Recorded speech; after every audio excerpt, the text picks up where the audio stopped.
Hello friends, నేను మీ JD. Welcome to Bigg Boss updates. Bigg బాస్లో ఎక్స్ కంటెస్టెంట్ల బజ్జు కొనసాగుతూ ఉంది. మరి వాళ్ళు వచ్చి ఎవరిని నామినేట్ చేశారు, ఒక్కొక్కరు ఇద్దరిని చేశారు కదా, ఎవరెవరిని చేశారు అనేది ఒక్కసారి చూద్దాము. సో బేబక్క, అంటే ఇదైతే ఎపిసోడ్ ఆర్డర్ అయితే కాదు, నేను జనరల్ ఆర్డర్ చెప్తున్నా. బేబక్క నామినేట్ చేసింది నిఖిల్ అండ్ పృథ్వీని. Next RJ Shekhar Basha Yashmi and ప్రేరణని ఇద్దరిని నామినేట్ చేశాడు. అలాగే నాగమణికంఠ, చాలామంది వెయిట్ చేస్తూ ఉన్నారు ఈయన కోసం. నాగమణికంఠని హౌస్లో చూడాలని కూడా చాలామంది. నాగమణికంఠ వచ్చేసి నిఖిల్ అండ్ నబీల్ని నామినేట్ చేశాడు. అలాగే ఆదిత్య ఓం కూడా వచ్చాడు. చాలా గ్రేట్, అంత దూరం రావడం అనేది.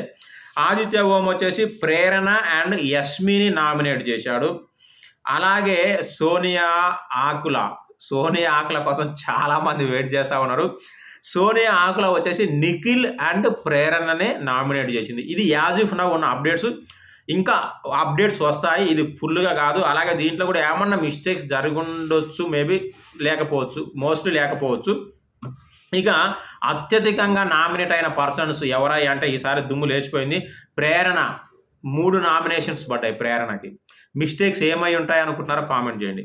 అలాగే యష్మి 3 నామినేషన్స్ పడ్డాయి, యష్మికి కూడా.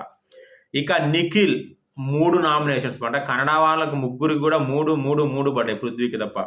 ఇక నబీల్ 2 నామినేషన్స్ పడ్డాయి, నబీల్కి అంతే. అంటే ఎక్కువ పడ్డ వాళ్ళు వీళ్ళే, మిగతా వాళ్ళంతా తక్కువ. ఆల్రెడీ నామినేటెడ్ లిస్ట్ కూడా ఆల్రెడీ ప్రీవియస్ వీడియోలో పెట్టాను. అది మోస్ట్లీ ఉన్నంత వరకు. ఏమైనా ఇంకా అప్డేట్స్ ఉంటే ఖచ్చితంగా మళ్ళీ ఇస్తాను, చేంజెస్ ఉన్నా, కరెక్షన్స్ ఉన్నా, అలాగే ఇంకా వచ్చేవారు ఉన్నా కూడా. సో యాజ్ ఇఫ్ నా ఇది ప్రస్తుతానికి ఉన్న అప్డేట్. మరి ప్రోమో అయితే అదిరిపోయింది. ఎపిసోడ్ అయితే సూపర్ ఉంటుంది. నైట్ డైరెక్ట్ లైవ్ డిబేట్ పెడదాం, లైవ్ స్ట్రీమ్ యార్డ్లో. రెడీగా ఉండండి.